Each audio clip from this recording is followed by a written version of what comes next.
All right, let's take a look at cell respiration. So we have 6 questions, and so these questions will show up again at the end of the video, at which point it's a really good idea to pause it and make sure you can answer the questions. Sometimes things seem obvious when I'm saying them, but being able to answer these questions is important. Anyway, how many ATP are required for glycolysis? In the Krebs cycle, what is the waste product? Also in the Krebs cycle, full round of Krebs cycle, how many molecules of ATP can we generate? The electron transport chain pumps electrons across the membrane to create what? During which process is the most ATP synthesized? What is lactic acid fermentation? So after watching this video, we should be good to go on all of those if we're not already. So let's take a look. So we'll just get it going. Cellular respiration is a set of metabolic reactions and processes that take place in the cells of organisms to convert chemical energy from oxygen molecules or nutrients into ATP and then release waste products.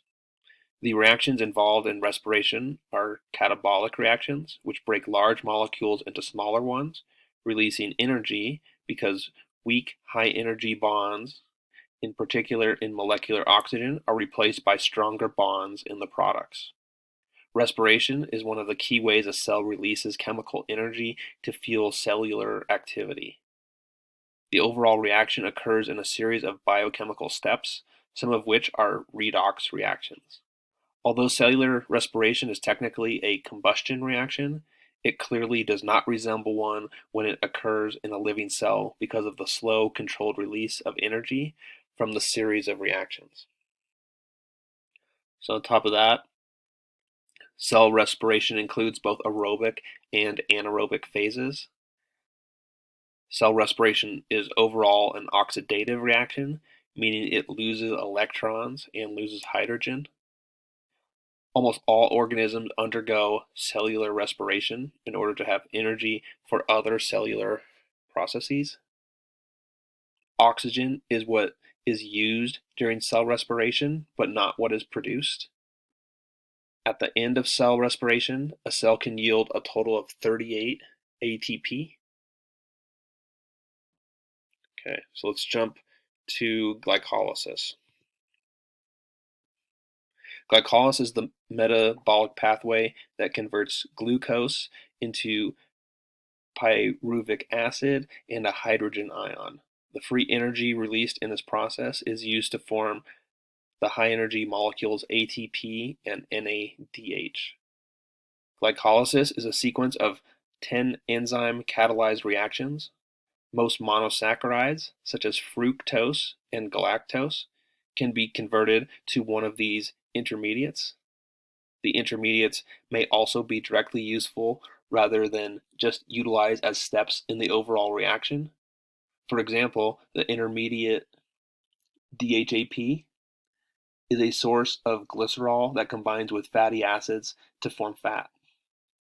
Glycolysis is the anaerobic phase of cell respiration. Glycolysis requires 2 ATP in order to occur. It holds a total of 4 ATP molecules, but only requires 2 to begin. Glycolysis breaks down glucose into 2 molecules because that is the raw material needed for the Krebs cycle. We'll get to the Krebs cycle here in 1 second. Glycolysis produces 2 ATP, 2 NADH, and 2 pyruvates. The Krebs cycle, you can also hear it referred to as the citric acid cycle or the TCA cycle. Anyway, it is a series of chemical reactions used by all aerobic organisms to release stored energy throughout the oxidation of acetyl-CoA derived from carbohydrates, fats, and proteins. In addition, the cycle provides precursors of certain amino acids as well as the reducing agent NADH that are used in numerous other reactions. Its central importance to many biochemical pathways suggests that it was one of the earliest components of metabolism.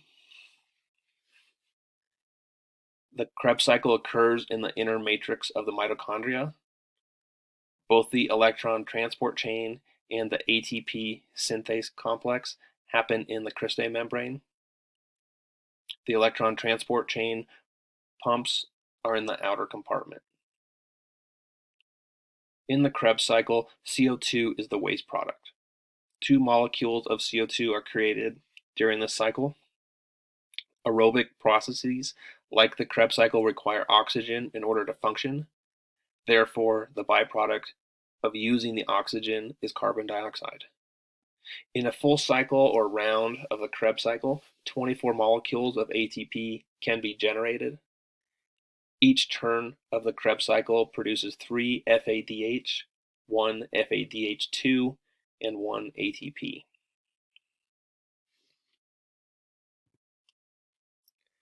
The electron transport chain is a series of complexes that transfer electrons from electron donors to electron acceptors via redox. Both reduction and oxidation are occurring simultaneously, and couples this electron transfer with the transfer of protons, which are hydrogen ions, across a membrane. The electron transport chain is built up of peptides, enzymes, and other molecules. The electron transport chain is a proton pump in the mitochondria. It pumps electrons across the membrane to create a proton gradient. Electrons also move from one carrier molecule to the next. The waste product in the electron transport chain is water. The electron transport chain is a series of redox reactions. One of the reactions is reduction, which is a gain of electrons and a gain of hydrogen. The outer compartment is the mitochondria, and that's where the electron transport chain is. The electron transport chain only pumps protons. All right. Chemosmosis is the movement of ions across a semi-permeable membrane-bound structure down their electrochemical gradient. An example of this would be the formation of ATP by the movement of hydrogen ions across a membrane during cellular respiration or photosynthesis. The cristae membrane is impermeable to protons except during chemosmosis. Chemosmosis is the only process which causes the cristae membrane to be permeable to protons because it is the process of protons flowing down the proton gradients through the ATP synthase channel. During chemosmosis, the most ATP is synthesized because it is a process by which ATP is formed. Chemosmosis has the same function in photosynthesis and respiration. It synthesizes ATP in both processes. Okay, phosphorylation. So we'll look at both substrate level and oxidative. Substrate level phosphorylation is a metabolism reaction that results in the production of ATP or GTP by the transfer of a phosphate group from a substrate directly to ADP or GDP. Transferring from a higher energy, whether phosphate group attached or not, into lower energy product. This process is using some of the released chemical energy, the Gibbs free energy, to transfer a phosphoryl group to ADP or GDP from another phosphorylated compound. Occurs in glycolysis and in the citric acid cycle. Substrate level phosphorylation produces a small amount of ATP during glycolysis and the Krebs cycle. Oxidative phosphorylation is the metabolic pathway in which cells use enzymes to oxidize nutrients, thereby releasing the chemical energy stored within in order to produce ATP. In most eukaryotes, this takes place inside the mitochondria. Almost all aerobic organisms carry out oxidative phosphorylation. This pathway is so pervasive because the energy of the double bond of oxygen is so much higher than the energy of the double bond in carbon dioxide or in pairs of single bonds in organic molecules observed in alternative fermentation processes such as anaerobic glycolysis. Oxidative phosphorylation is the product of ATP using energy from the electron transport chain. This produces the most ATP during cellular respiration. And then finally, let's jump into fermentation and then look at those questions. Fermentation is a metabolic process that produces chemical changes in organic substances through the action of enzymes. In biochemistry, it is narrowly defined as the extraction of energy from carbohydrates in the absence of oxygen.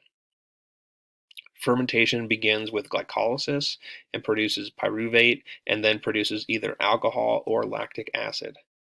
Fermentation only generates ATP if there is an adequate supply of NAD+.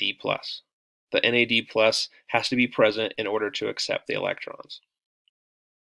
Lactic acid fermentation is a metabolic process by which glucose or other 6-carbon sugars, also disaccharides of 6-carbon sugars such as sucrose or lactose, are converted into cellular energy and the metabolite lactate, which is lactic acid in solution, in an anaerobic fermentation reaction that occurs in some bacteria and animal cells such as muscle cells. Lactic acid fermentation happens when one is undergoing exercise. Lactic acid builds up during fermentation, causing muscles to cramp up. All right, so then we can jump back into our questions. And again, we have the same 6 questions that we started this video with. And so now's a great time to hit that pause button and see how you can do on answering these questions.